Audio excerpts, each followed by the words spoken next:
At first glance, it may seem counterintuitive to suggest that weak antagonists have value. After all, isn't the whole point of a story to pit a powerful villain against an underdog hero? While this is overall true, weak antagonists, or moments where they are the underdog, can make stories more dynamic and interesting in a variety of ways. In fact, I have 4 reasons I stand by this. 1. Weak villains can force writers to think of new angles to make the villain's threats to compensate for weakness. When writing Part 3 of JoJo, Araki ran into the issue of escalation, how each challenge had to be stronger than the last across the journey. Weak antagonists were the unorthodox method he came up with to provide variety. He still recognized the importance of conflict. There's no thrill in an easy victory, but thinking of the characters as weak in whatever respect forced him to consider new angles to make them challenges. I've supplemented his thinking with some information from Action by Robert McKee. In it, he argues that a villain must be impervious to the hero's primary skill, which forces the hero to find a unique and surprising way to either break through their invulnerability or reverse it against them.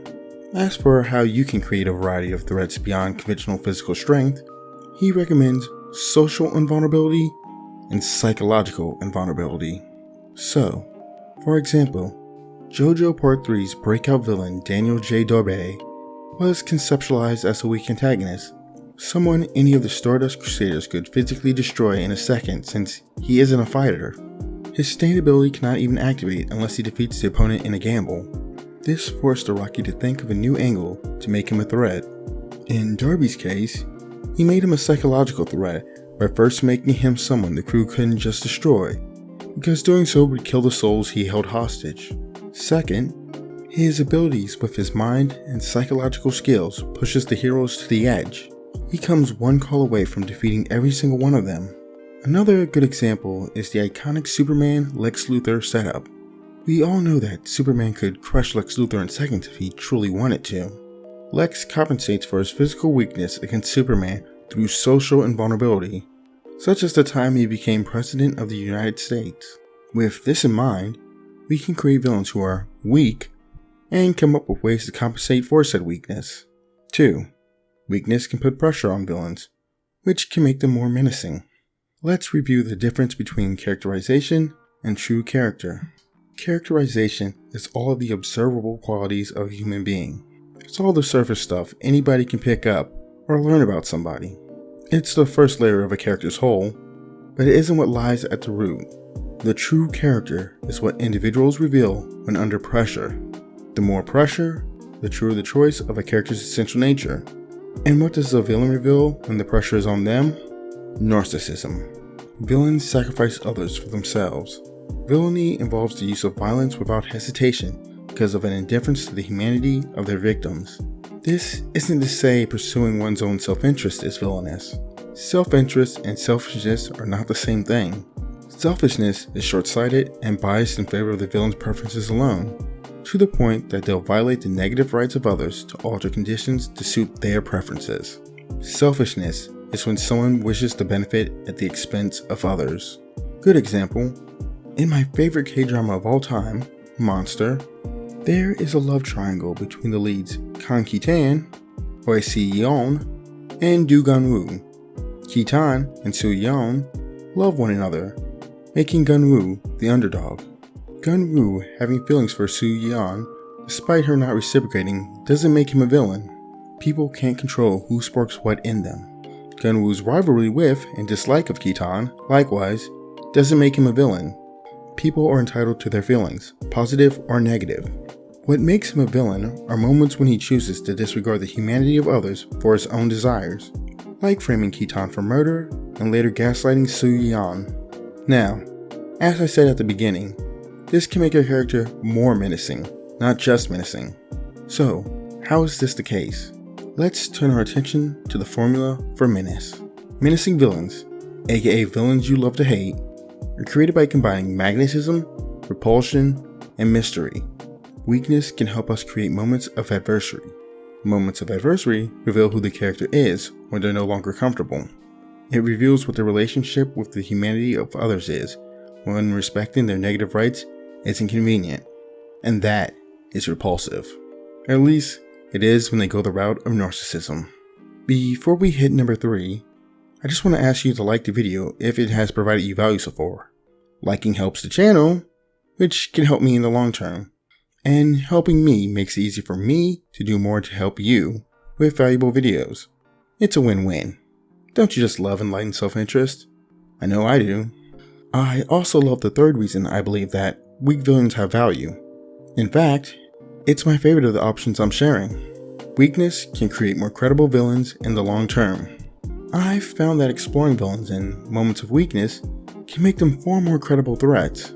For example, writers who start with a villain who is weaker can explore the villain's journey to greater power much more.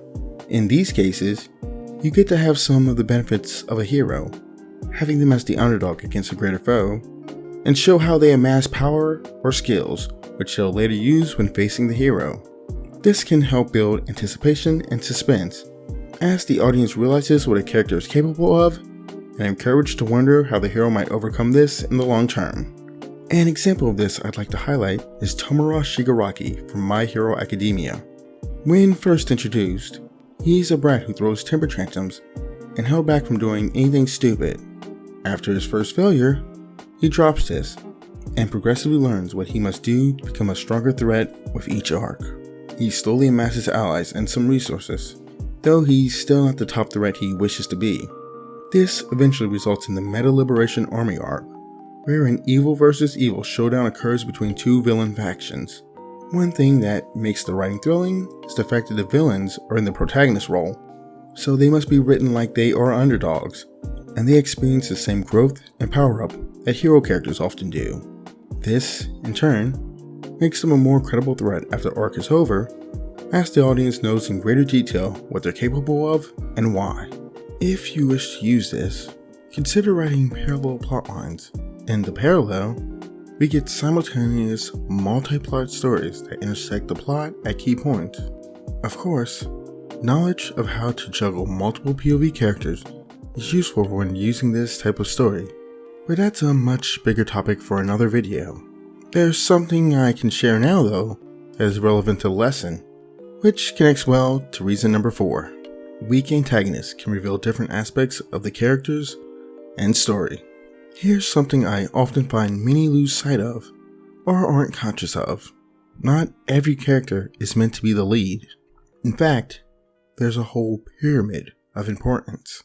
Again, I'll discuss juggling multiple characters more in the future, but there's something that's important to keep in mind no matter what. Support characters are team players, not stars. They support the stars. Weak antagonists make excellent support players because they can reveal different aspects of your protagonist that stronger adversaries wouldn't provide the opportunity to share. For example, let's use 2 different examples with Vegeta from Dragon Ball.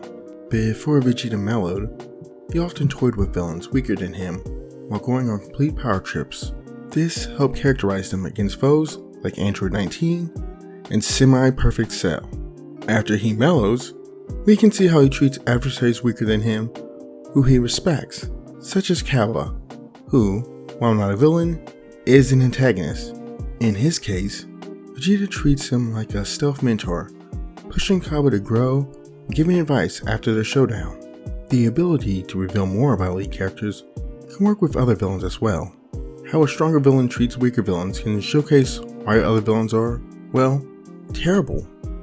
The existence of weaker characters can also help get across the gravity and strength of another through contrast.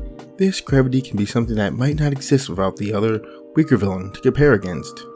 Or, in the case of main villains who rely on social strength above all else, it can help reveal all kinds of layers about their subordinates which might not be revealed or explored otherwise. CP9's relationship with Spandam is a great example of this. Spandam is weaker than even the average minion, yet commands power over them through hierarchy. This helps reveal things about characters like Rob Lucci, who refuses to help Spandam unless ordered.